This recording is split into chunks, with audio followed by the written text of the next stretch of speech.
Hello, everybody. This is Kerry Anderson. Welcome to the ninth edition of Undefeated Friday, where I read a selected poem from my new book, Undefeated Poems of Victory.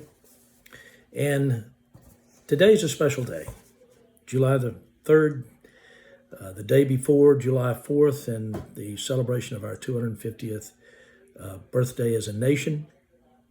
And so I was trying to decide what would be an appropriate poem for this particular day.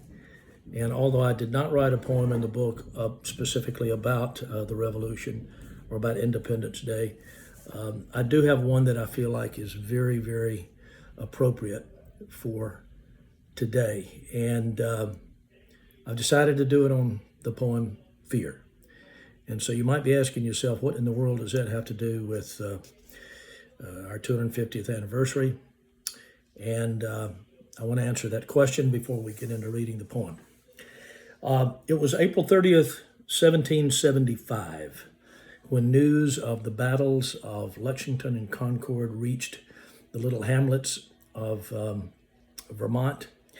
And there was a pastor of one of these small towns back then. His name was David Avery. And he appealed to his church on that day to join him as he was going to take up arms and join the Revolutionary Army. And he got 20 of his parishioners to join him and go to Boston to join the Revolutionary Army. And on the day before they did that, when they arrived in Boston, he preached a sermon that I think is very appropriate for today.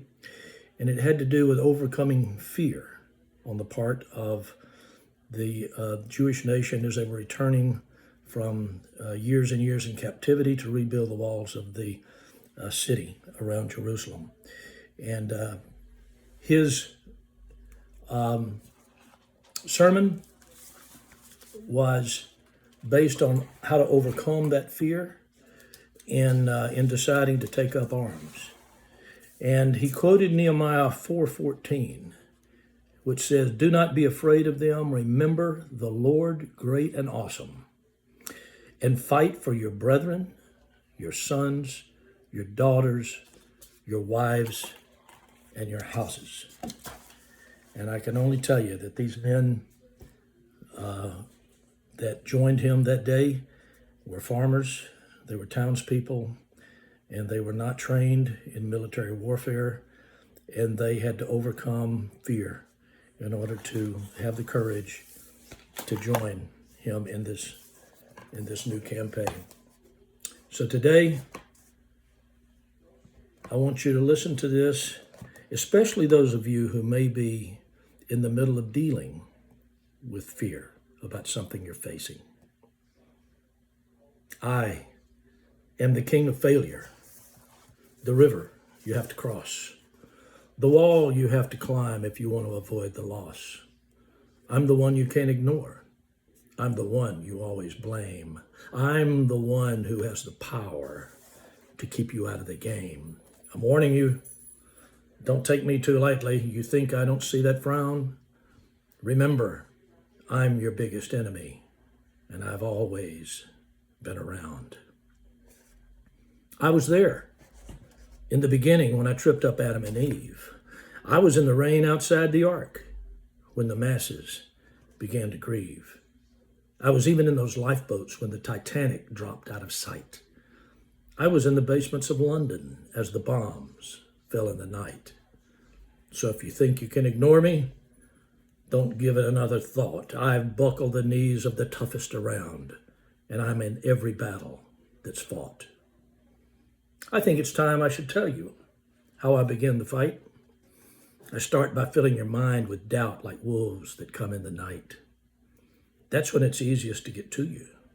That's when I'm at my best. That's when I always can convince you to flee like all the rest. But I must admit, there are always some, maybe more than a few.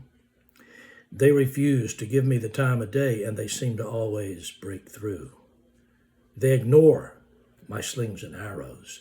They can always climb the wall. I just can't seem to control them. I just can't make them fall.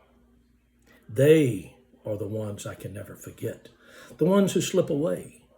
The ones that give me trouble. The ones who seize the day. Like those 3 Hebrew kids who were thrown into the fire. Or the firemen in the towers as they prayed and just climbed higher. Or those men who stormed the beaches, the ones I could not stop. They refused to listen to me as they battled to the top. But there's one I can't get out of my mind. I can't forget his face. It's this man they call Jesus. He's become my biggest disgrace. I really thought I had him in the Garden of Gethsemane, especially when he knelt and cried, "Lord, take this cup from me." But something happened to this man after weeping those bloody tears. Because after they put him on that cross, he spoke above the cheers. He stared directly at me. It haunts me to this day. He said, "Fear, this is your final defeat. Now victory has found a way." So you can sharpen your sword and fly your flag when the battle has just begun. I'm just hoping you don't remember that the war is already won. You can hang your hat on Jesus, walk on and save the day, and go ahead and follow his path, since he's already showed the way. If you don't, I'll keep nipping at you until you finally do. It's only then I'll leave you alone, because you've joined the chosen few.